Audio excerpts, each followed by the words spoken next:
25 minutes, ganyan na po yung kulay ng balat ng lechon. At medyo matagal-tagal din yung pagpula nito dahil nga po sa malaking lechon ito. At may mga nagchicharon din sa ibabang parte ng lechon. No? Yan po yung sign na din na sobrang dami din yung uling or sobrang init din yung yan, kinukontrol ni tatay or umaalalay dito si tatay no, sa paglalagay ng uling dito. At kailangan lang din sa mga pagpapakrispy ng balat ng lechon, makontrol yung tamang init sa mga nilulutong lechon. At sa mga ganito po kalaking lechon ay nagbayad yung customer namin dito ng 4,200 pesos. Yan po ay para po yan sa labor, sa ingredients, at saka sa pagpapaluto ng special dinuguan. Provide lang din ng customer namin dito yung uling.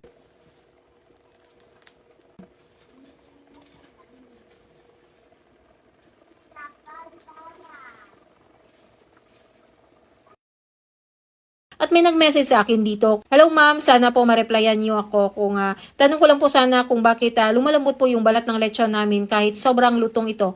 At nire-rest po namin ito ng 30 minutes bago pa maibalot. Masasagot ko lang dito no or sa mga experience din namin bago dalhin ng customer namin yung mga pinapalutong lechon nila or yung order nila ay naglalagay dito kami ng karton na pambalot sa Manila paper. Bago sila umalis dito ay sinasabihan ko din na kunin yung Manila paper pagdating pa lang sa bahay or sa reception nila para po makasingaw po yung init ng lechon. Dahil nga po sa loob pa lang ng lechon, mainit pa po yan. Kailangan po makasingaw ito. At yung isa din sa mga rason dito ay yung mga breed din ng mga baboy. Lalong-lalo na po kapag mga 30 kilos below. Dahil nga po sa maninipis pa po yung balat nito. No? At hybrid po na klase ng mga baboy. No? At kaya kadalasan yung mga nagle-lechon or yung mga nagninegosyo ng lechon ay mas magandang pinipili yung mga mixed breed na o yung mga mistizo lechon na at hybrid at saka native na. Or minsan din yung sa pag-deliver no, aircon yung sasakyan kaya medyo lalamig talaga at saka magkukunat yung balat ng lechon. O yung sa reception din or sa mga restaurant niya na naka-aircon din no at yan po yung isa din sa mga lumalamig po kasi at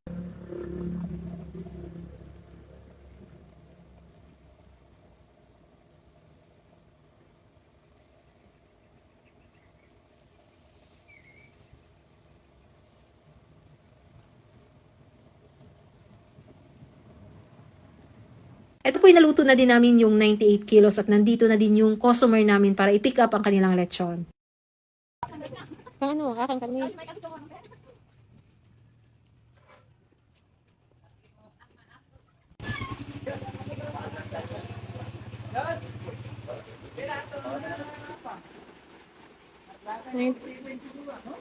Ninety-eight, anak, ano ka?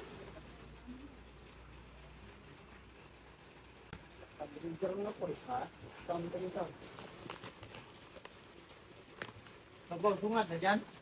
Ops. Sa mga malalaking lechon, kapag marunong ka lang din sa pagpapakrispy, kailangan mo lang dito ng tamang timing sa pag-alalay sa uling para mas maganda yung pag-crispy ng balat ng lechon. Ito na po yung kulay ng balat ng lechon.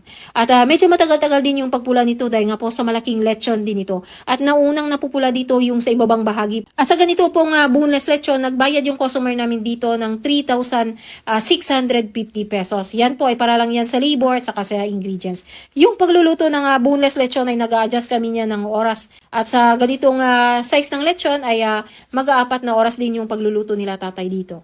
At after 30 minutes, ganyan na po yung kulay ng balat ng lechon. At safe na po yan sa paglobo pa ng balat. Kailangan lang din ng tamang kontrol dito sa paglalagay ng uling.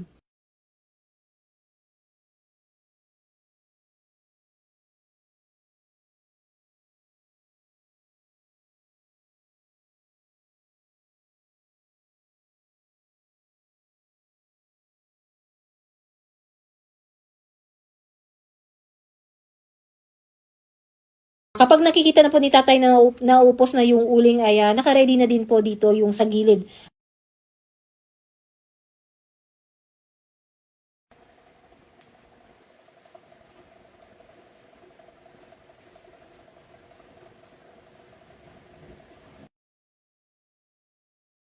Ito po yung naluto na din namin ng aming lechon. Binakal mo lang rin, kunatan rin. Nakal mo lang to rin po to. Ganit. O, di.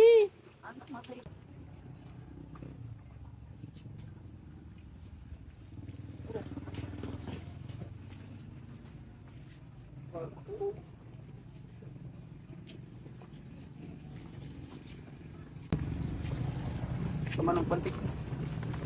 Pati. Dalam